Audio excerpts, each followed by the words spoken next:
Mheshimiwa Dr. Mwigulu Lameck Nchemba, tunakupongeza. Tupo hapa viongozi wote wa taifa hili kutoka pande zote mbili za muungano, waliopo madarakani na wastaafu. Wote tumekuja kukushuhudia ukilibeba jukumu kubwa la kuwa kiongozi wa shughuli za serikali, la kuwa waziri mkuu wa Jamhuri ya Muungano wa Tanzania. Dr. Mwigulu, uteuzi wako umepitia ushindani mkubwa, na katika vigezo kadhaa umeibuka kuwa na sifa nyingi kidogo kuliko wengine ulioshindana nao,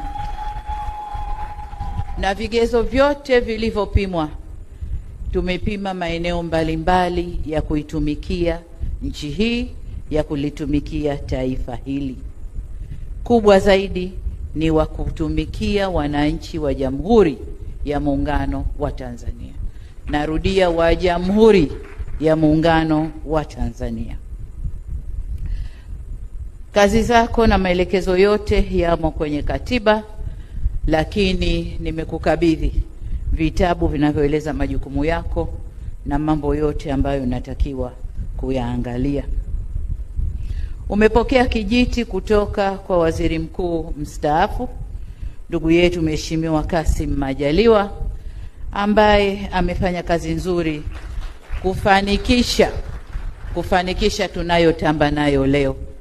Tukitamba na ujenzi wa mashule, tukitamba na vituo vya afya, mahospitali ya kanda ya rufaa, kila tunachotamba nacho leo, yeye alikuwa nyuma yangu kuhakikisha yanakwenda vizuri. Kwa hiyo umepokea kijiti kutoka kwa mfanyakazi mzuri ambayo sina shaka utafuata miguu yake.